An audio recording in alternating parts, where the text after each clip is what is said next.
കൃഷ്ണകുമാറാണ്. കൃഷ്ണ ടോപ്സിലേക്ക് എല്ലാവർക്കും സ്വാഗതം. നമ്മുടെ തമിഴ്നാട് ഡയറീസിൻ്റെ പുതിയ തുടക്കമാണ്. നമ്മുടെ രാമേശ്വരത്താണ്. കുറേ മിത്തുകളും ചരിത്രവും ഒക്കെ ആയിട്ട് കുറേ വലിയ മനുഷ്യന്മാരുടെ സ്ഥലങ്ങൾ കണ്ട് നമുക്ക് യാത്ര തുടരാം. ഓക്കെ, നമ്മളാണ് പോകുന്നത് അബ്ദുൽ കലാമിൻ്റെ മെമ്മോറിയൽ കാണാൻ വേണ്ടിയിട്ടാണ്.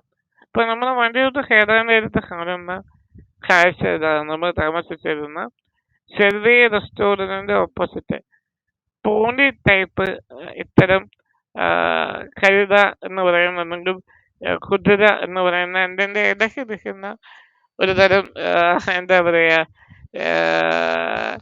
കുതിരകളുടെ സ്പീഷീസ് പെരുന്ന ജീവിയെ കണ്ടു. അപ്പം അതിങ്ങനെ ഓടിച്ചായിട്ട് നടക്കുന്നുണ്ട്. അപ്പം നമ്മൾ ഈ ഹോട്ടലിൻ്റെ ഓണർ ഖാത്തഹിനോട് ചോദിച്ച സമയത്ത് ഖാത്തഹി പറഞ്ഞത് ഇവിടെ ഇത്തരം ധാരാളം ജീവികളുണ്ട് എന്നുള്ളതാണ്. നമ്മൾ അബ്ദുൽ കലാമിൻ്റെ മ്യൂസിയം കാണാൻ വേണ്ടി പോകുന്നു. ശേഷം അബ്ദുൽ കലാമിൻ്റെ ഹൗസും കാണുന്നുണ്ട്. ഓക്കെ, നമ്മുടെ സെൽവി ജോർജിൽ നിന്ന് ഏകദേശം ഒരു 10 മിനിറ്റ് യാത്രയാണ് രാമേശ്വരം അബ്ദുൽ കലാം മെമ്മോറിയലിലേക്ക് പോകാൻ. നമ്മളിപ്പോൾ താമസിക്കുന്ന രാമേശ്വരത്തിൻ്റെ ഡൗൺ ടൗണിൽ നിന്ന് കുറച്ച് മാറിയിട്ടാണ്. അപ്പം അവിടെ നിന്ന് തിരിച്ച് നമ്മൾ പോകുന്ന വഴിക്ക് അവിടെ നിന്ന് നമ്മുടെ വീട്ടിലേക്ക് തിരിച്ച് പോകുന്ന വഴിയിലേക്ക് ഡ്രൈവ് ചെയ്യുമ്പോഴാണ് അബ്ദുൽ കലാം മെമ്മോറിയലിലേക്ക് എത്തുക. 2015 ഇന്ത്യയുടെ മുൻ പ്രസിഡന്റ് നമ്മുടെ രാജ്യത്ത് സ്വപ്നം കാണാൻ പഠിപ്പിച്ച ഒരു തലമുറയോട് മുഴുവൻ സ്വപ്നം കാണൂ എന്ന് പറയുന്ന വലിയ മനുഷ്യൻ ഷെന്നൂരിൻ്റെ IIM വെച്ചിട്ട് സംസാരിച്ചുകൊണ്ടിരിക്കുന്നതിൽ കുരങ്ങ് വീണ് മരിക്കുകയായിരുന്നു. അപ്പം അന്ന് അദ്ദേഹത്തിന് മരിച്ച് ഉടനെ തന്നെ കേന്ദ്ര മന്ത്രിസഭ അടിയന്തര യോഗം കൂടുകയും അദ്ദേഹത്തിന് വേണ്ടിയിട്ടൊരു മെമ്മോറിയൽ നിർമ്മിക്കാൻ തീരുമാനിക്കുകയും ചെയ്തു. അദ്ദേഹത്തിൻ്റെ ഫ്യൂണറലൊക്കെ ഡൽഹിയിൽ ചെയ്യാനായിരുന്നു ആദ്യം തീരുമാനിച്ചിരുന്നത്. പക്ഷെ അദ്ദേഹത്തിൻ്റെ അബ്ദുൽ കലാം സാറിൻ്റെ ആഗ്രഹപ്രകാരം രാമേശ്വരത്ത് ഖബർ നടക്കണമെന്ന് കുടുംബാംഗങ്ങൾ അറിയിക്കുകയും തുടർന്ന് കേന്ദ്ര ഗവൺമെൻറ് അതിൽ വഴങ്ങുകയും അദ്ദേഹത്തിൻ്റെ ഖബർ അടക്കിയ ഭാഗത്താണ് ഈ ഒരു മെമ്മോറിയൽ നിർമ്മിച്ചത്. DRDOയാണ് ഇതിൻ്റെ ഡിസൈനും കാര്യങ്ങളൊക്കെ ചെയ്തത്. 2015 അന്നത്തെ പ്രധാനമന്ത്രിയായിരുന്ന മനോഹർ പരീക്കർ തുടക്കമിട്ടു. അബ്ദുൽ കലാം സാറിൻ്റെ 2ാമത്തെ ഡെത്ത് ആനിവേഴ്സറിക്ക് അനുബന്ധിച്ച് തന്നെ ഈ ഒരു മെമ്മോറിയൽ മുഗൾ ഇന്ത്യൻ ശൈലിയിൽ നിർമ്മിച്ച DRDO ഡിസൈൻ ചെയ്ത് നിർമ്മിച്ച ഇന്ത്യയുടെ പല ഭാഗത്തു നിന്നും സാധനങ്ങൾ കൊണ്ടുവന്ന് നിർമ്മിച്ച ഈ ഒരു മെമ്മോറിയൽ ഇനോഗ്രേറ്റ് ചെയ്യുന്നത് ഇന്ത്യൻ പ്രധാനമന്ത്രി ശ്രീ നരേന്ദ്രമോദിയാണ്. അബ്ദുൽ കലാം സാറിൻ്റെ ഇന്ത്യയിലെ വിജയന്മാരുടെ ജീവിതത്തെ മുഴുവൻ ഇവരെയാണ് തുറന്നു വച്ചിട്ടുണ്ട്. ക്യാമറ ഇവിടെ അലൗഡ് അല്ല.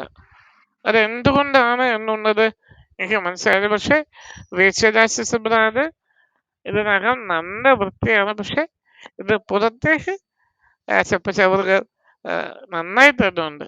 വളരെ പ്രൗഡായ വളരെ ഇൻസ്പയറിംഗ് ആയ കുറേ കാഴ്ചകൾ ഇതിനകത്തുണ്ട്. പക്ഷെ നമുക്ക് ക്യാമറ അലൗഡ് എണ്ണാത്തത് കൊണ്ട് ഒന്നും ചെയ്യാൻ പറ്റില്ല. ഞങ്ങൾ തിരിച്ചു പോലെയായിരുന്നു. കുറച്ചൊക്കെ കാഴ്ചകൾ കണ്ടെത്തൊരു 1.5-2 മണിക്കൂർ ഇവിടെ സ്പെൻഡ് ചെയ്തു. നമ്മൾ അബ്ദുൽ കലാം മ്യൂസിയത്തിൽ നിന്നായി അബ്ദുൽ കലാമിൻ്റെ വീട് കാണാൻ വേണ്ടി പോവാണ്. എന്ത് വലിയ മനുഷ്യൻ തന്നെ, ഒരു ജനതയെ മുഴുവൻ ഇങ്ങനെ ഇൻസ്പയർ ചെയ്ത എത്ര വ്യക്തിത്വങ്ങളുണ്ട്. ശരിക്കും ഇതൊക്കെ നമ്മൾ വരണം, കാണണം.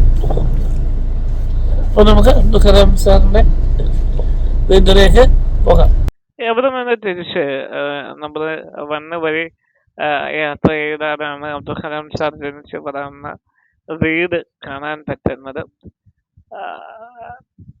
ശരിക്കും പറഞ്ഞാൽ രാമേശ്വരം നഗരം ഇന്ന് ലോകത്തറിയപ്പെടുന്നത് അബ്ദുൽ കലാം എന്ന് പറയുന്ന ദാർശനികന്റെ പേരിലാണ്.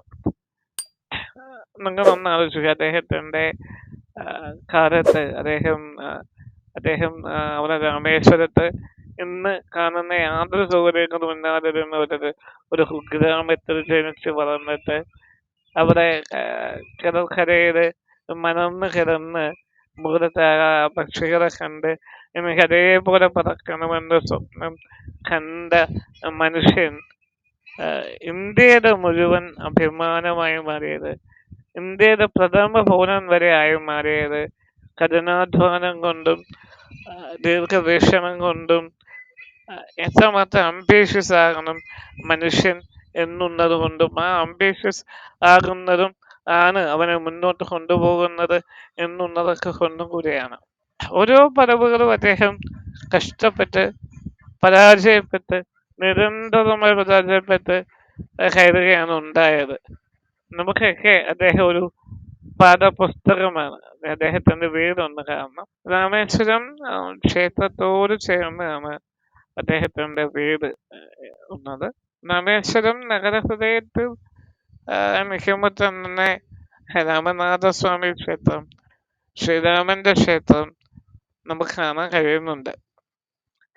അതിലേക്ക് ഞാൻ പിന്നീട് വരാം. അത് വളരെ വിശദമായ വർത്തമാനങ്ങള് ചരിത്രമുള്ള നമുക്ക് മിത്തുകൾ ഉണങ്ങുന്ന ഒരിതാണ് രാമനാഥസ്വാമി ക്ഷേത്രം എന്ന് പറയുന്നത്. അതിനു മുമ്പ് നമുക്ക് അബ്ദുൽ കലാം സാറിന്റെ വീട് കാണണം. അദ്ദേഹത്തിന്റെ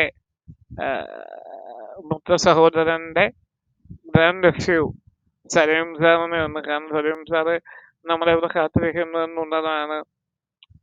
നമ്മളോട് നമുക്ക് രാമേശ്വരത്ത് എന്തിന് എല്ലാ സഹായങ്ങളും ചെയ്തു തന്ന അബ്ദുൽ കലാം ഫൗണ്ടേഷന്റെ ഭാരവാഹികളിൽ ഒരാൾ കൂടിയായ ശ്രീ സുരേഷ് പറഞ്ഞത്. ശ്രീ സുരേഷ് ആണ് നമുക്ക് ഇവിടെ വേണ്ടുന്ന എല്ലാ സൗകര്യങ്ങളും ചെയ്തു തന്നത്. അതൊരു തമാശ എന്ന് പറയുന്ന ആ മനുഷ്യനെ ഇതുവരെ നേരിട്ട് കണ്ടിട്ട് പോലുമില്ല. ഈ ഒരു സമയത്ത് ഞാൻ സുരേഷ് ഏത്തനെ ഒന്ന് ബ്രദർ എന്നാണ് വിളിക്കുന്നത്. നമ്മൾ പരസ്പരം അങ്ങോട്ടും ഇങ്ങോട്ടും സുരേഷ് ബ്രദറിനെ ഒന്ന് ഓർക്കുകയാണ്. തമിഴ്നാടിന്റെ ഒരു ആതിഥ്യ മര്യാദ നമ്മൾ ഭയങ്കരമായിട്ട് കഴിഞ്ഞ കുറച്ച് ദിവസമായിട്ട് അറിഞ്ഞു അല്ലെങ്കിൽ അനുഭവിച്ചു എന്നൊക്കെ പറയാം. ഇവിടെ നമുക്ക് റൂം സൗകര്യം ചെയ്തു തരാൻ വേണ്ടി എല്ലാം ചെയ്തു തരുന്ന സുരേഷ് ബ്രദർ ആയാലും, സുരേഷ് ബ്രദറിന്റെ സുഹൃത്ത് ബാലാജി നമ്മൾ ഇപ്പൊ കാണുന്നുണ്ട്. ബാലാജിയുടെ സുഹൃത്തും നമ്മുടെ ഹോട്ടലിന്റെ ഉടമയായ കാർത്തിക് ആയാലും ഒക്കെ പുതിയ ചില പാഠങ്ങളാണ് നമ്മളെ പഠിപ്പിച്ചത്. മിഷൻ ഓഫ് ലൈഫ്, ജീവിതത്തിന്റെ ദൗത്യം, അദ്ദേഹമാണ് സലീം സാറ്. അവിടെ അബ്ദുൽ കലാം സാറിന്റെ വീട്ടിൽ നമുക്ക് വീഴ്ചയിൽ കയറാൻ പറ്റുകയാണ്. കാരണം അവിടെ വീഴ്ചയിൽ കയറുന്നുണ്ടാണ്. ബസ് സ്റ്റെപ്പിന്റെ കുറെ അധികം ഉള്ളതുകൊണ്ട്, സ്റ്റെപ്പുകൾ കുറെ അധികം ഉള്ളതുകൊണ്ട് നമുക്ക് അവിടെ കയറാൻ പറ്റുകയാണ്. അപ്പൊ അദ്ദേഹം ഒരു സഞ്ചാരിയാണ്. അബ്ദുൽ കലാം ഫൗണ്ടേഷനെ കൊണ്ടുപോകുന്ന അദ്ദേഹമാണ്. Okay, you are always unique. Thank you. So I will just. Thank you. ഇത്രയും ഫോട്ടോ എടുത്തത് പിന്നെ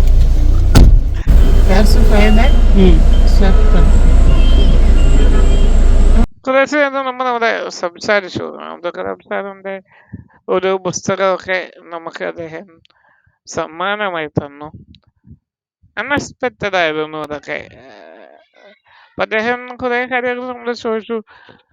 നമ്മുടെ അവസ്ഥ എന്താണ്, നമ്മുടെ രോഗം എന്താണ്, തമിഴ്നാട്ടിൽ ഇത്തരം രോഗങ്ങളുള്ളവര് കുറവാണോ എന്നോ കൂടുതൽ തന്നെയാണോ, അദ്ദേഹത്തിന്റെ ഭാഗത്ത് നിന്ന് നമുക്ക് എന്തൊക്കെ പിന്തുണയാണ് വേണ്ടത്, അങ്ങനെ കുറെ പേര് സംസാരിച്ചു. ഏതൊക്കെ രീതിയിൽ നമുക്ക് ഏത് കമ്മ്യൂണിറ്റിയിൽ ഉള്ളവരെ എംപവർ ചെയ്യാൻ പറ്റും, അതൊക്കെ അദ്ദേഹം നമ്മളോട് ചോദിക്കുകയും അദ്ദേഹത്തിന്റെ എല്ലാ പിന്തുണയും നമ്മുടെ പ്രവർത്തനങ്ങൾക്ക് വാഗ്ദാനം തരികയൊക്കെ ചെയ്തു. ഇതാണ് ബാലാജി. നിങ്ങളൊക്കെ പരിചയപ്പെടേണ്ട, കാണേണ്ട ഒരാൾ. ബാലാജിയായിരുന്നു അദ്ദേഹത്താണ് ഇവിടെ കാണുന്നത്. പക്ഷെ നമ്മൾ രാമേശ്വരത്തേക്ക് എത്തുന്നതിന്റെ തലേ ദിവസം തൊട്ട് ബാലാജി നമ്മളോടൊപ്പം തന്നെ ഉണ്ട്. എന്റെ ബന്ധു, എന്തൊക്കെ സഹായങ്ങളാണ് വേണ്ടത്, എന്തൊക്കെ കാര്യങ്ങളാണ് ചെയ്തു തരേണ്ടത്, ഏത് തരം മുറിയാണ് നമുക്ക് ആവശ്യം, നിങ്ങളുടെ അക്കോമഡേഷൻ എങ്ങനെയാണ്, ഏത് തരം ടോയ്ലറ്റുകളാണ് നിങ്ങൾക്ക് വേണ്ടത്, അങ്ങനെ വളരെ സഹൃദയനായ കമ്പാഷനേറ്റീവായ ഒരു ചെറുപ്പക്കാരൻ. അദ്ദേഹം അവിവാഹിതനാണ്. അദ്ദേഹത്തിന് ഒരു സുവനീർ ഷോപ്പ് ഇവിടെ ഉണ്ട്. ആ സുവനീർ ഷോപ്പിലൊക്കെ അമ്മ സാധനം വാങ്ങിക്കാൻ പോയപ്പോഴേ അവിടെ നിന്ന് പൈസ പോലും വാങ്ങിക്കാൻ അദ്ദേഹം തയ്യാറായില്ല. അപ്പൊ അത് നമുക്കൊരു ഭയങ്കര നല്ല അനുഭവമായിരുന്നു. നമ്മുടെ അബ്ദുൽ കലാം സാറിന്റെ വീട്ടില് നിന്ന് നേരെ ധനുഷ്കോടിക്ക് പോവാണ്. ധനുഷ്കോടിക്ക് പോകുന്ന വഴിക്ക് എൻ്റെ ഒരു ഭക്ഷണം കഴിക്കണം. അപ്പൊ ഇതുവരെ നമ്മുടെ തമിഴ്നാട്ടിൽ നിന്ന് ഭക്ഷണം കഴിച്ചിട്ട് മറ്റ് ആരോഗ്യ പ്രശ്നങ്ങളൊന്നും ഉണ്ടായിരുന്നു. വളരെ ശ്രദ്ധിച്ച് തന്നെയാണ് നമ്മൾ കഴിച്ചത്. രാമേശ്വരത്തിന്റെ ഭൂപ്രകൃതി എന്ന് പറയുന്നത് വളരെ വ്യത്യസ്തമാണ്. കടലിന്റെ ഒരു സാന്നിധ്യം നമുക്കറിയുന്നത് പോലെ, നമുക്ക് അനുഭവപ്പെടുന്നത് പോലെയുള്ള മണൽക്കാടുകളും കുറ്റിച്ചെടികളും ഒക്കെയാണ് ചുറ്റലും. സ്ട്രെയിറ്റ് ഹൈവേ ആണ് കേട്ടോ. അവിടെ തമിഴ്നാട് ഫോറസ്റ്റ് ഗാർഡിന്റെ ഒരു ചെക്ക് പോസ്റ്റ് ഉണ്ട്. അവിടെ നമ്മൾ ഒരു 50 രൂപ കൊടുത്തിട്ട് പോകണം. കാരണം എന്താണെന്ന് വെച്ചാൽ തിരിച്ചു വരുന്ന വഴിക്ക് നമ്മുടെ കയ്യിലൂടെ പ്ലാസ്റ്റിക് സാധനങ്ങൾ അവർ കളക്ട് ചെയ്ത് അവർ റീസൈക്കിൾ ചെയ്യാൻ വേണ്ടി അവരുപയോഗിക്കും. അതിനുള്ള എക്സ്പെൻസിലാണ് 50 രൂപ നമ്മുടെ കയ്യിൽ നിന്ന് വാങ്ങിക്കുന്നത്. 50 രൂപ വാങ്ങിച്ചാൽ പോലും വളരെ നല്ലൊരു കാര്യമായിട്ടാണ് എനിക്കത് തോന്നുന്നത്. പലപ്പോഴും നമ്മുടെ കാട് അല്ലെങ്കിൽ നമ്മുടെ വനപ്രദേശങ്ങളിൽ ഇത് എത്രമാത്രം ആളുകൾ ചെയ്യുന്നുണ്ട് എന്നൊന്നും എനിക്കറിയില്ല. അപ്പൊ ചെയ്യുന്നുണ്ടെങ്കിൽ ഇത് നമുക്കൊന്ന് മാതൃകയാക്കാൻ പറ്റുന്ന കാര്യമാണ്. സ്ട്രെയിറ്റ് ഹൈവേ ആണ് കേട്ടോ. Straight highway. നമുക്ക് വിട്ടുപോകാം. ഇതുപോലെ ഭക്ഷണം ഒന്നും കഴിച്ചില്ല. നന്ന വിശപ്പുണ്ട്, നന്ന വിശപ്പ്. ഈ ഒരു പാത വരുന്നതിന് മുൻപ് വരെ ധനുഷ്കോടിയിലേക്ക് എത്തുക എന്ന് പറയുന്നത് കുറച്ച് ബുദ്ധിമുട്ടേറിയതായിരുന്നു. ജീപ്പ് വഴിയും കാൽനടയൊക്കെ ആയിട്ടായിരുന്നു വന്നുകൊണ്ടിരുന്നത്. ഒരു എൻ്റെ ഓർമ്മ ശരി 6-7 വർഷം മുൻപാണ് ഇത് പാത വന്നത്. പോകുന്ന വഴിക്ക് ഒരു കോതണ്ടപാണി ക്ഷേത്രമുണ്ട്. ക്ഷേത്രം എന്നാന്ന് ഞാൻ പറയാം. അതിനുപരിയായിട്ട് ഇവിടെ നിന്ന് ഫോട്ടോ എടുക്കാനൊക്കെ നമുക്ക് ഒരുപാട് സ്പേസുകളുണ്ട്. നമുക്ക് ഫോട്ടോ എടുക്കാൻ നമുക്ക് തോന്നുന്ന തരം കാഴ്ചകളുണ്ട്. പൊതുവെ അമ്മ എങ്ങനെ ഫോട്ടോ കൊണ്ട് എടുക്കണമെന്ന് പറയുന്ന ഒരാളാണ്. പക്ഷെ അമ്മ ഇവിടെ വന്നപ്പോൾ നമുക്ക് ഇവിടെ ഇറങ്ങിയിട്ടൊരു ഫോട്ടോ എടുക്കണമെന്നുണ്ട്. അങ്ങനെ ഒരു ഫോട്ടോ ഒക്കെ എടുത്തു അമ്മയുടേത്. രസമാണ് ഇവിടെ ഇങ്ങനെ ഒന്ന് ഇരിക്കാനൊക്കെ, ഒന്നിരിക്കാനും യാത്ര ചെയ്യാനും ഒക്കെ. ഇവിടെ എനിക്ക് തോന്നുന്നത് കൂടുതലും നോർത്ത് ഇന്ത്യൻസ് ആണ് വരുന്നത് എന്നാണ്, വടക്കേ ഇന്ത്യയിലുള്ളവര്. ഇവിടെ മാത്രമല്ല കേട്ടോ. രാമേശ്വരം ഭാഗത്ത്, രാമേശ്വരം ക്ഷേത്രത്തില് ഉൾപ്പെടെ പൊതുവെ അധികം യാത്രികരായി വരുന്നത് വടക്കേ ഇന്ത്യയിൽ നിന്നുമാണ്. അതിൽ ചില കാരണങ്ങളുമുണ്ട്. ആ കാരണങ്ങൾ ഞാൻ നിങ്ങളോട് പങ്കുവയ്ക്കാം. പതിയെ ഈ ക്ഷേത്രത്തിന്റെ പ്രത്യേകത എന്താണ് എന്ന് പറഞ്ഞാല്, ലങ്കയിൽ നിന്ന് രാവണനെ വധിച്ച് ലങ്കയുടെ സീതാദേവി വീണ്ടെടുത്ത് ലങ്കയുടെ അധിപനായി വിഭീഷണനെ അഭിഷേകം ചെയ്തത് ഇവിടെ വെച്ചിട്ടാണ് എന്നാണ് ഐതിഹ്യം പറയുന്നത്. എൻ്റെ വേറൊരു രസകരമായ കാര്യം, അല്ലെങ്കിൽ അത്ഭുതപ്പെട്ടൊരു കാര്യം എന്ന് പറയുന്നത്, 1960 അവസാനം രാമേശ്വരത്തുണ്ടായ ചുഴലിക്കാറ്റ്, പിന്നീടുണ്ടായ സുനാമി, ഇതിനെയൊക്കെ അതിജീവിച്ച അപൂർവം നിർമ്മിതികളിൽ ഒന്നാണ് ഈ കോദണ്ഡപാണി ക്ഷേത്രം എന്ന് പറയുന്നത്. ഇവിടെ ശ്രീരാമന്റെ, ഹനുമാന്റെ ഒക്കെ പ്രതിഷ്ഠയുണ്ട്. പക്ഷെ വളരെ വലിയ ക്ഷേത്രമോ ഒന്നുമല്ല. ഇവിടെ ധനുഷ്കോടി കാണാൻ വരുന്ന സഞ്ചാരികൾ വടക്കേ ഇന്ത്യയിൽ നിന്നുള്ളവരാണ് ഇവിടേക്ക് എത്തുന്നത് എന്നൊന്നാണ് എനിക്ക് തോന്നിയത്. ഇതൊക്കെ ഇത്തരം സ്ഥലങ്ങൾ, രാമൻ എന്ന് പറയുന്നത് അവർക്കൊരു കുറച്ച് വൈകാരികമായി ബന്ധപ്പെട്ട് കിടക്കുന്ന ഒന്നാണ്. അതായത് ചില രാഷ്ട്രീയമൊക്കെ കാരണമായിട്ടുണ്ട് എന്ന് തോന്നുന്നു. നമ്മൾ അവിടെ നിന്ന് ധനുഷ്കോടിയിലേക്ക് പോവുകയാണ് കേട്ടോ. നമ്മുടെ ഗൂഗിൾ മാപ്പിനകത്ത് കാണിക്കുന്നത് ഇനി 8 മിനിറ്റ് കൂടി ഉള്ളൂ ധനുഷ്കോടിക്ക് എന്നാണ്. ഭൂപ്രകൃതിയൊക്കെ നന്നായിട്ട് മാറുന്നത് നിങ്ങൾക്ക് കാണാം അല്ലേ? ശരിക്കും ഇതുവഴി യാത്ര ചെയ്ത സമയത്ത് അന്നത്തെ ഒരു വിഷാദ ഛായ ഇവിടെയൊക്കെ എനിക്ക് ഇങ്ങനെ അനുഭവപ്പെടുന്നുണ്ടായിരുന്നു. വരുന്ന ആളുകള് കുറച്ച് ജോലിയായിട്ടാണ് വരുന്നത്, കാഴ്ചകൾ കാണുന്നത്. എങ്കിലും ഇവിടുത്തെ ഓരോ മനപ്പരപ്പിനും ആ ഒരു വിഷാദ ഛായ, ആ സങ്കടം കാണുന്നുണ്ട്. എനിക്ക് അനുഭവപ്പെട്ടു എന്നതാണ്. ഇവിടെ പിന്നെ ചുട്ട മീൻ നന്നായിട്ട് കിട്ടുന്ന സ്ഥലമാണ്. മീൻ ചുട്ടു കൊടുക്കുന്ന കുഞ്ഞു കുഞ്ഞു റെസ്റ്റോറൻറ്റുകളൊക്കെ ഉണ്ട്. നമ്മളതൊന്നും കഴിച്ചില്ല കേട്ടോ. കടലിന്റെ നിറം നോക്കിയേ, പച്ച കലർന്ന സമുദ്രം. വാവൊന്ന് മാത്രമേ എനിക്ക് ആ കാഴ്ച കണ്ടപ്പോഴേ പറയാൻ തോന്നി. അത് എനിക്കൊരു കടൽ കണ്ടിട്ടില്ല. പക്ഷെ നിങ്ങൾക്ക് എത്ര പേർക്ക് അതിന്റെ ഒരു ഭംഗി എത്തുന്നുണ്ട് എന്നുള്ളത് എനിക്കറിയില്ല. പക്ഷെ ജസ്റ്റ് ലൈക്ക് എ വാവ്, എത്രയോ ഭീകരമായ ദുരന്തങ്ങളെ അതിജീവിച്ച സ്ഥലമാണ്. 60കളുടെ അവസാനത്തായ ചുഴലിക്കാറ്റ്. ആ ചുഴലിക്കാറ്റില് ഗവൺമെന്റിന്റെ ഔദ്യോഗിക കണക്ക് പ്രകാരം 1800ഓളം പേരാണ് ആ ഡിസംബർ മാസത്തിന്റെ രാത്രിയില് ഇവിടം വിട്ടു പോകുന്നതും ലോകത്തേക്ക് പോകുന്നത്. അതിനുശേഷം ഇവിടെ കുറെ പ്രകടനങ്ങൾ നടന്നു. തുടർന്ന് നോമാൻസ് ലാൻഡായിട്ട് ഗവൺമെന്റ് പ്രഖ്യാപിച്ചു. അതിനുശേഷം 2000-ല് സുനാമി, ആകാശത്തിരകൾ ഇവിടെ വിഴുങ്ങി. അതൊക്കെ ഇവിടെ മുൻപുണ്ടായിരുന്ന ആളുകൾക്ക്, ഇവിടെ ഇപ്പോൾ ആളുകൾക്ക് ഒക്കെ പങ്കുവയ്ക്കാൻ ഉണ്ട്. പലപ്പോഴായിട്ട് ഏകദേശം 2000-ൽ ആളുകൾ ഇവിടെ മരിച്ചു പോയിട്ടുണ്ട്, അല്ലെങ്കിൽ കാണാതായിട്ടുണ്ട് എന്നൊക്കെയാണ് പറയുന്നത്. അന്ന് ശ്രീലങ്കയിൽ നിന്ന് ധനുഷ്കോടിയിലേക്ക് വരുന്ന പാസഞ്ചർ ഉണ്ടായിരുന്ന 100 ആളുകൾ ഈ കൊടുങ്കാറ്റില് തെറിച്ചുപോയി, അതായത് ഒലിച്ചുപോയി എന്നാണ് പറയുന്നത്.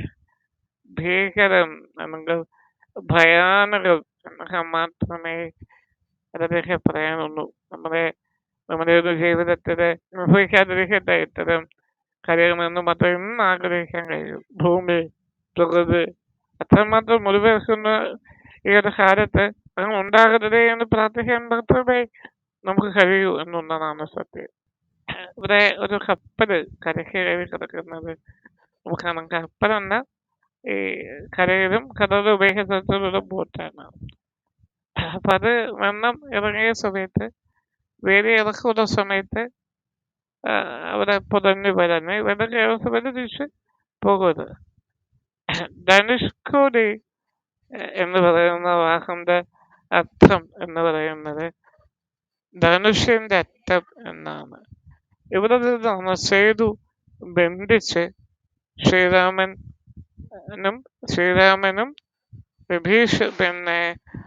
വാനരസേനയും ലങ്കയിലേക്ക് പോകുന്നതും, രാവണനെ നിഗ്രഹിച്ച് സീതാദേവിയെ വീണ്ടെടുത്ത് തിരികെ വരുന്നതുമൊക്കെ. ഇപ്പൊ രാമസേതു ഒക്കെ ഇവിടെ നിന്ന് കാണാന്നൊക്കെ പറയുന്നുണ്ട്. മനോഹരമായ നുണയാണ് കേട്ടോ ആരും കാണാന്നൊക്കെ പറയുന്നത്. എത്രമാത്രം ശരിയാവുമെന്ന് എനിക്കറിയില്ല. എനിക്ക് തോന്നുന്നത് അതൊരു ചെറു കഥകളാണ്, അവർക്ക് ജീവിക്കാൻ വേണ്ടി അവർ പറയുന്ന ഒരു നുണ. എൻ്റെ ഒരു സങ്കടം എന്ന് പറയുന്നത് ഒരു ഓർഗനൈസ്ഡ് അല്ല ഇവിടുത്തെ പാർക്കിങ്ങോ സംവിധാനങ്ങളോ ഒന്നും. നമുക്ക് പോലീസുകാരുണ്ടെങ്കിൽ പോലും ഒരു വണ്ടി പാർക്ക് ചെയ്യാനൊന്നും ശ്രമിക്കുകയൊന്നും ചെയ്തില്ല. അപ്പം നമ്മൾ തന്നെയാണ് അതൊക്കെ ചെയ്തത്. പിന്നെ ഇതൊരു എന്താ പറയാ, നമ്മുടെ രാജ്യത്തിന്റെ തെക്കേതൊക്കെ അറ്റം എന്ന് പറയുന്ന സ്ഥലത്ത് എത്തി നിൽക്കുന്നു എന്നാണ് അപ്പുറത്തേക്ക് എനിക്ക് അങ്ങനെ വലിയൊരു പ്രത്യേകതയൊന്നും തോന്നുന്നു. പക്ഷെ ഇവിടെ എത്തേണ്ടതാണ്, ഇവിടെ കാണേണ്ടതാണ്. പക്ഷെ ഇതല്ല കാണേണ്ടത്. ധനുഷ്കോടിയുടെ സൗന്ദര്യം ആസ്വദിക്കാൻ കുറച്ചുകൂടി അപ്പുറത്ത് വേറെ സ്ഥലങ്ങളുണ്ട്. ആ സ്ഥലങ്ങളിലേക്ക് ഞാൻ കാണിച്ചു തരാം നിങ്ങളെ. നമ്മ ഇതേകൂടൊക്കെ നോക്കി. അത് ശ്രീലങ്കയെന്ന് അവര് പറയും ഇപ്പത്തോട്ട് നോക്കിയാൽ മണത്തിട്ടയാണ് രാമസേതു. പക്ഷെ ഇവര് പറയുമ്പം നമുക്ക് തോന്നുന്നു എന്നല്ലാതെ അതിൻ്റെ അപ്പുറത്ത് ഒന്നും തന്നെ നമുക്ക് അനുഭവപ്പെടുന്ന കാണാനില്ല എന്നുള്ളതാണ് സത്യം. എനിക്ക് തോന്നുന്നത് ഇവിടെ ഇതിലേക്ക് നല്ല രീതിയിലുള്ള സംവിധാനങ്ങൾ ഒരുക്കി കൊടുക്കേണ്ടതാണ്, ഒരുക്കി കൊടുക്കാൻ കഴിയേണ്ടതാണ്. പക്ഷെ ഈ മനുഷ്യന്മാരുടെ ജീവിതത്തെ ബുദ്ധിമുട്ടിക്കേണ്ട എന്ത് കാര്യത്താകാം ഗവൺമെന്റ് അതൊരു മുതലാതിരിക്കുന്നത്. നമ്മൾ പതിയെ അതായത് കുറച്ച് ഫോട്ടോസൊക്കെ എടുത്ത് തിരികെ പോരുകയാണ്. ഇപ്പോൾ തന്നെ നമ്മുടെ ഫോണിലോട്ടൊരു മെസ്സേജ് വരും, ശ്രീലങ്കയിലേക്ക് സ്വാഗതം എന്നൊക്കെ പറഞ്ഞിട്ട്. ഇവിടുന്ന് 32 കിലോമീറ്റർ മാത്രം ദൂരേ ഉള്ളൂ ശ്രീലങ്കയ്ക്ക്. നമ്മൾ കുറച്ച് മാറി ഒരു കടത്തിൽ ഒരു റോഡിന്റെ സൈഡിൽ ഇറങ്ങി നമ്മൾ സ്വസ്ഥമായിട്ടിരുന്ന് ധനുഷ്കോടിയുടെ സൗന്ദര്യം നമുക്ക് ആസ്വദിക്കാൻ പറ്റും. കുറച്ച് ഫോട്ടോസ് എടുക്കാൻ പറ്റും, കാഴ്ചകൾ കാണാൻ പറ്റും, ഒക്കെ ചെയ്യാൻ പറ്റും. നമുക്ക് യാത്ര ചെയ്യാൻ ഏറ്റവും സൗകര്യം എന്നൊക്കെ പറയുന്ന രാമേശ്വരം റോഡാണിത്. റാഫയും സുഹേലും മാംഗോ ബാർ കഴിക്കുന്നു. നമുക്ക് സ്വസ്ഥമായിട്ട് കഴിക്കാം. ഒരു സൈഡിൽ നിന്ന് നോക്കി നല്ല രീതിയിൽ തിരയിരിക്കുന്നു. ഇപ്പുറത്ത് ഒരു തിര, പക്ഷെ അവിടെ വലിയതൊക്കെ സമയമൊക്കെ ഉണ്ടാവും. നമ്മൾ റോഡ് ക്രോസ് ചെയ്ത് വണ്ടി സ്പീഡിൽ വരികയാണ്. പക്ഷെ പതിയെ റോഡ് ക്രോസ് ചെയ്ത് അവിടെ കുറച്ച് നേരം പോയി ഇരുന്നു. അതൊക്കെ നമ്മൾ നിൽക്കേണ്ട സ്ഥലങ്ങളാണ്. നമ്മൾ പക്ഷെ അങ്ങോട്ടേക്ക് വന്നേക്കില്ല എന്നൊക്കെ തോന്നിയത് കൊണ്ടാണ് കുറച്ച് അതും കൂടി ഇവിടെ നിൽക്കാം എന്ന് തീരുമാനിക്കുന്നത്. പൂരം മണ്ണാണ് പതിയെ വീഴ്ചയിൽ തന്നി നീക്കി അങ്ങോട്ട് പോയി അവിടെ പോയിരുന്നു. കുറച്ചധികം ഫോട്ടോസ് എടുത്തു, കുറച്ച് വീഡിയോസ് എടുത്തു. നല്ല വെയിലുണ്ട്, ഒരു 3:30-4 മണി സമയമാണ്. അതുകൊണ്ട് കൂളിംഗ് ഗ്ലാസ് ഒക്കെ വെച്ച് ഇരിക്കുകയായിരുന്നു. കടുത്ത വെയിൽ, പിന്നെ കാറ്റ് അടിക്കുന്നത് കൊണ്ട് നമുക്കധികം അത് അനുഭവപ്പെടുന്നില്ല എന്ന് മാത്രമേ ഉള്ളൂ. സുഹേലിന്റെ പാട്ടൊക്കെ കേട്ട് കുറച്ച് തമാശയൊക്കെ പറഞ്ഞ്, തമാശയാണ് ചെറിയൊക്കെ പറഞ്ഞ് ചെറിയൊക്കെ അടിച്ച് പതിയെ നമ്മൾ തിരിച്ചു പോവാണ്. ഇന്ന് രാമേശ്വരം ക്ഷേത്രത്തിൽ പോകണം. ഇന്ന് രാവിലെ എന്തോ കഴിച്ചതാണ്, ഇതുവരെ വേറെ ഒന്നും കഴിച്ചിട്ടില്ല. ഇടയ്ക്ക് എന്തോ ജ്യൂസൊക്കെ കഴിച്ചിട്ടത് മാത്രമേ ഉള്ളൂ. നീ എന്തെങ്കിലും കഴിക്കണം. ഇനിയിപ്പം ഈ സമയത്ത് കഴിക്കാൻ പറ്റുന്ന ഇനിയിപ്പം രാമേശ്വരം ക്ഷേത്രം, രാമനാഥസ്വാമി ക്ഷേത്രം കണ്ട ശേഷം മാത്രമേ നമുക്ക് ആഹാരം കഴിക്കാൻ എന്തായാലും പറ്റും. അത് മൊത്തം ഒരു കുറവായി തിരികെ നമ്മൾ പോവുകയാണ് പതിയെ. സൂര്യയുടെ അനുഭവം എന്ന് പറയുന്നത് ഇവിടെ ഹിസ്റ്റോറിക്കലായ ഒരു സാധനവും നിങ്ങൾ എക്സ്പെക്ട് ചെയ്യണ്ട. ധനുഷ്കോടി എന്ന് പറയുന്ന ആളുകൾ വന്നിരിക്കുന്ന വ്യൂ പോയിന്റ് ആ ഭാഗത്തും എനിക്ക് വലിയ പ്രത്യേകതകളൊന്നും തോന്നിയില്ല. എനിക്ക് അനുഭവമില്ല. പക്ഷെ എൻ്റെ കാഴ്ചപ്പാട് എന്താ കുഴപ്പമാകാം, എൻ്റെ ചിന്തകത കുഴപ്പമാകാം. അതാണ് എൻ്റെ അഭിപ്രായമാണ് പറയുന്നത്. എന്നാൽ അവിടെ നിന്ന് മാറി കുറച്ച് ഇപ്പുറത്തേക്ക് നിന്ന് കഴിയുന്ന സമയത്ത് അവിടെ ചെലവാക്കിയ ഓരോ സമയവും നമുക്കത് വർത്താണ്. കാരണം അത്രയും ഡിസാസ്റ്ററുകൾ ഉണ്ടായ സ്ഥലം, അത്രയും മനുഷ്യന്മാർ ജീവൻ പോയ ഒരിടം, ഒരുപാട് പ്രകൃതി ദുരന്തങ്ങൾ ഉണ്ടായ സ്ഥലം, നമ്മുടെ രാജ്യത്തിൻ്റെ തെക്ക് കിഴക്കേ അറ്റം, അങ്ങനെ അത്തരം പ്രത്യേകതയൊക്കെ ഉള്ള സ്ഥലമാണ്. പക്ഷെ അത് ഈ പറയുന്ന ഇന്ത്യയുടെ തെക്ക് കിഴക്കേ അറ്റം എന്നൊക്കെ പറയുന്ന ആ ഭാഗത്ത് പോയി നിന്ന് അനുഭവിക്കുന്നതെന്ന് എനിക്ക് തോന്നിയില്ല. ഞാൻ നേരത്തെ പറഞ്ഞ ആ മെസ്സേജാണത് കേട്ടോ. അപ്പം നമ്മളൊന്ന് മാറി ഇരുന്ന് അവിടെ ഉപയോഗിച്ച് കാണാവുന്ന കാഴ്ചകളൊക്കെയാണത്. ഇത് പഴയ രാമേശ്വരം റെയിൽവേ സ്റ്റേഷനാണ്. നമ്മുടെ സുനാമിയിൽ ചുഴലിക്കാറ്റത് ഒക്കെ ഉണ്ടായിട്ടും ബാക്കി ആയിപ്പോയ അവശേഷിപ്പ് ആയി, അല്ലെങ്കിൽ കുറേ മനുഷ്യന്മാരുടെ ഓർമ്മ പോലെ ഒരു സ്മാരകം എന്നൊക്കെ നമുക്ക് ആ റെയിൽ ബ്രിഡ്ജിനെ അല്ലെങ്കിൽ റെയിൽവേ സ്റ്റേഷനെ പറയാം. ഇത് 2000 സുനാമിയെ ഇത് തകരാറുണ്ടാക്കിയ ചർച്ചാണ്. ലോകം മുഴുവൻ ആ രാക്ഷസ തിരമാലകൾ വന്ന് വിഴുങ്ങുന്നത് നമ്മൾ കണ്ടിരുന്നു. ഇത് എത്രമാത്രം ഇന്നത്തെ ആളുകൾക്ക്, ഇന്നത്തെ തലമുറയ്ക്ക് കണക്ട് ചെയ്യാൻ പറ്റും എന്നറിയുന്നത്. ഒരു ദിവസം ഡിസംബർ 25-ആണ് എൻ്റെ ഓർമ്മ. ഡേറ്റ് കൃത്യമായിട്ട് ഓർക്കുന്നില്ല. അന്നിങ്ങനെ തീ വെച്ച് നോക്കുന്ന സമയത്ത് ഇന്തോനേഷ്യയില് ഭൂകമ്പം ഉണ്ടായി. സുമാത്രയില് ഇന്തോനേഷ്യയിലുണ്ടായ ഭൂമികുലുക്കത്തെ തുടർന്ന് ലോകം മുഴുവൻ രാക്ഷസ തിരമാലകൾ എന്ന് മൂടിയ കാഴ്ച ഡിസംബറുകളുടെ അവസാനം നമ്മളൊക്കെ നേരിട്ട് കണ്ടത്. കുറച്ചൊക്കെ നമ്മുടെ കേരളത്തിലും വന്നെത്തിയിരുന്നു. നിങ്ങളത് പലരും അനുഭവിച്ചിട്ടുണ്ടാകും, പലരും നേരിട്ട് കണ്ടിട്ടുണ്ടാകും, ഒക്കെ ഉണ്ടാകും. അന്ന് ഈ രാക്ഷസ തിരകള് ലോകത്തിലെ ലക്ഷക്കണക്കിന് മനുഷ്യന്മാരുടെ ജീവിതത്തെ ഇല്ലാതാക്കി. എത്രയോ കുട്ടികൾക്ക് അച്ഛനമ്മമാരില്ലാതായി.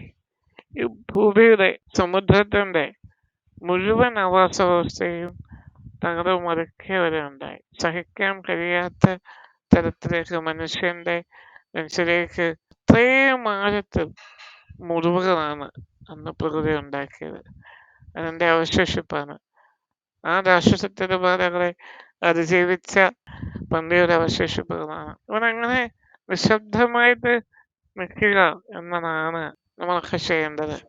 ആ നിശബ്ദതയില് നമ്മൾ വിട്ടുപോയ നമ്മുടെ പ്രിയപ്പെട്ടവരുടെ മുഖങ്ങൾ, നമ്മുടെ സഹജീവികളുടെ മുഖങ്ങൾ, അവരുടെ ജീവിതം ഒക്കെ ഒന്ന് ഓർത്തെടുക്കാൻ കൂടി കഴിഞ്ഞാല് അതാണ് അവർക്ക് വേണ്ടി ചെയ്യാൻ നമുക്ക് കഴിയുന്ന ഒരേ ഒരു കാര്യം. അല്ലെങ്കിൽ ഇനി അവർക്ക് വേണ്ടി ചെയ്യാൻ നമുക്കുള്ളത് അതേ ഉള്ളൂ.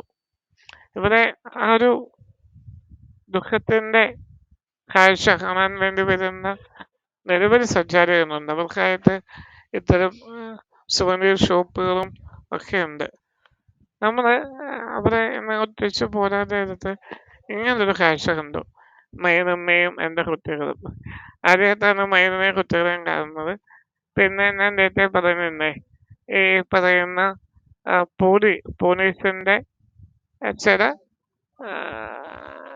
സ്പേഷ്യസുകൾ. അങ്ങനെ രാമേശ്വരം അമ്പലത്തിന്റെ മുൻപിലെത്തിയിരിക്കുകയാണ്. ശ്രീലങ്കയിൽ പോയി രാവണനെ വധിച്ച് തിരിച്ചു വന്ന ശ്രീരാമന് ഒരു ആശങ്കയുണ്ടായി. ബ്രാഹ്മണനായ രാവണനെയും കുംഭകർണനെയും വധിച്ച് ബ്രഹ്മഹത്യ പാപം തനിക്കുണ്ടായി എന്നൊരു ആശങ്കയില് തിരികെ ധനുഷ്കോടിയിലെത്തിയ ശ്രീരാമൻ ശിവലിംഗ പ്രതിഷ്ഠ നടത്താൻ തീരുമാനിക്കുകയുണ്ടായി. അങ്ങനെ ശിവലിംഗ പ്രതിഷ്ഠയ്ക്കായിട്ട് ഹനുമാനെ ഹിമാലയത്തിലേക്ക് വരികയും പ്രതിഷ്ഠിക്കേണ്ട സമയം അതിക്രമിച്ചപ്പോഴ് ശ്രീരാമൻ തന്നെ ഇവിടെ നിന്ന് ഒരു വിഗ്രഹം ഉണ്ടാക്കി, സ്വയംഭൂ ലിംഗം ഉണ്ടാക്കി പ്രതിഷ്ഠിക്കുകയും ചെയ്തു എന്നതാണ് ഒരു ഐതിഹ്യം. ഇതൊരു ചരിത്ര പ്രസിദ്ധമായ കാഴ്ചയാണ്. ലോകത്തിലെ ഏറ്റവും വലിയ ക്ഷേത്രം ഇതാണ്. പാണ്ഡ്യരാജാക്കന്മാരുടെ നിർമ്മിതിയാണ് ഈ ഒരു ക്ഷേത്രം. പാണ്ഡ്യരാജാക്കന്മാരും ജാഫ്ന ആസ്ഥാനമായി പ്രവർത്തിക്കുന്ന ശ്രീലങ്കൻ രാജാക്കന്മാരും ചേർന്നുണ്ടാക്കിയ ഒരു ക്ഷേത്രമാണ്. ഇവിടെ വീഴ്ചയായ ചിലർ വന്നു, പക്ഷെ വീഴ്ചയായവർക്ക് പോകാൻ വേറെ വഴികളുണ്ട്. ഈ ഒരു ക്ഷേത്ര തൂണുകളുടെ ഇടയിൽ വിടവുകളുണ്ടോ, അത് കൃത്യമാണ്. അത് എന്നും അത്ഭുതമാണ്. ആ ഒരു കാലത്ത് എങ്ങനെയാണ് ഇത്ര കൃത്യമായ അകലം വെച്ച് ഇത് ഉണ്ടാക്കിയെത്തുന്നത്. ഇനി ഒന്ന് ചെറുതായിട്ട് ഭിത്തിലോട്ട് വരാം. അങ്ങനെ ശ്രീരാമൻ വിഗ്രഹം പ്രതിഷ്ഠിക്കാൻ വേണ്ടി തുടങ്ങുന്ന നേരത്ത് ഹനുമാൻ വിഗ്രഹവുമായി തിരിച്ചെത്തുകയും, അപ്പൊ ഇത് ശ്രീരാമ വിഗ്രഹത്തിന്റെ പ്രതിഷ്ഠ കണ്ട് ഹനുമാൻ സങ്കടമാവുകയും തുടർന്ന് ഹനുമാനെ ശ്രീരാമൻ ആശ്വസിപ്പിക്കുകയും നിന്റെ ശിവലിംഗത്തെ തൊഴുത ശേഷം മാത്രമേ മറ്റു ജനങ്ങൾ ഞാൻ പ്രതിഷ്ഠിച്ച ശിവലിംഗത്തെ കാണാൻ എത്തുകയുള്ളൂ എന്ന് പറയുകയും ചെയ്തു എന്നാണ് മിത്തുകൾ പറയുന്നത്. ഇത് ചതുർധാമുകളിൽ ഒന്നാണ്. ഇന്ത്യയിലെ ഭാരതത്തിലെ ചതുർധാമുകളിൽ ഒന്നാണ് ഈ ഒരു സ്ഥലം എന്ന് പറയുന്നത്. നിങ്ങൾ ഇതൊന്ന് കാഴ്ച ഒന്ന് കാണുക കേട്ടോ. ഈ ക്ഷേത്രനാരിയും പരിസരവും ഒക്കെ.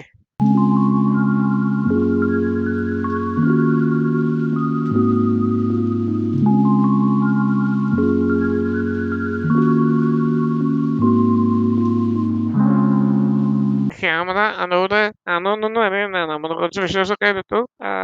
പതിയെ ഇവിടെ നിന്ന് ഇറങ്ങാണ്.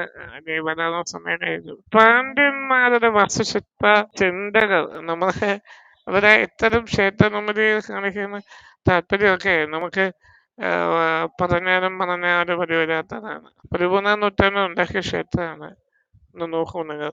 ഒരു പ്രാവശ്യം ഇവിടെ വരണം കേട്ടോ. ഇത്രയും മിത്തുകളും ചരിത്രവും ഇവിടെയുണ്ട്. രാമേശ്വരം ക്ഷേത്രത്തിൽ നിന്ന് റൂമിലെത്തി ഈ അമീലും സുഹേലും കൂടി പോയിട്ട് ഭക്ഷണം വാങ്ങിച്ചുകൊണ്ട് വരും. നല്ല ടയർഡാണ്, നല്ല വിശപ്പുണ്ട്. അപ്പം നമ്മൾ ഭക്ഷണമൊക്കെ കഴിച്ച് പതിയെ സൈൻ ഓഫ് പറയാം. തമിഴ്നാടിൻ്റെ രാത്രി കാഴ്ച ഇതാണ് ഉൾപ്രദേശങ്ങളുടെ. അപ്പോൾ നമ്മുടെ ഈ ഒരു റെസ്റ്റോറൻറ്റ് തന്നെ നിങ്ങൾക്ക് കാണാം. ഒട്ടും ആക്സസിബിൾ ആണ്. പല ഇടങ്ങളും അങ്ങനെയാണ്. പിന്നെ നമ്മുടെ വണ്ടിയിൽ റീച്ചയിൽ കയറാൻ സൗകര്യങ്ങളൊക്കെ ഉള്ളതുകൊണ്ടാണ് നമ്മുടെ യാത്ര വലിയ ബുദ്ധിമുട്ടുകളില്ലാതെ പൂർത്തിയാക്കിയത്. അപ്പോൾ സുഹൃത്തുക്കളെ, നമ്മുടെ കൃഷ്ണ ടോക്സിൻ്റെ ഇന്നത്തെ എപ്പിസോഡ് ഇവിടെ അവസാനിക്കുകയാണ്. ഇന്നലെ വരെ കുറച്ച് സീരിയസ് ആയിട്ട് ചരിത്രവും മറ്റൊക്കെ പറഞ്ഞു പോയി. ഇന്ന് നമ്മൾ വളരെ ഫണ്ണായിട്ടാണ്, വളരെ റിലാക്സായി എൻ്റർടൈൻ ചെയ്ത ഒരു യാത്രയായിരുന്നു. നാളെ നമ്മുടെ തമിഴ്നാട് ഡയറീസിൻ്റെ ലാസ്റ്റ് ഡേ ആണ്. ഞാൻ നമ്മൾ തിരിച്ച് വീട്ടിലേക്ക് പോകാറുണ്ട്. അപ്പോൾ നിങ്ങൾ ഇതുവരെ ചാനൽ സബ്സ്ക്രൈബ് ചെയ്തിട്ടുണ്ടെങ്കിൽ ചെയ്യുക, ലൈക്ക് ചെയ്യുക, ഷെയർ ചെയ്യുക, കമൻറ്റ് ചെയ്യുക. എല്ലാവരും ബെൽ ബട്ടൺ അടിച്ച് പൊട്ടിക്കുക.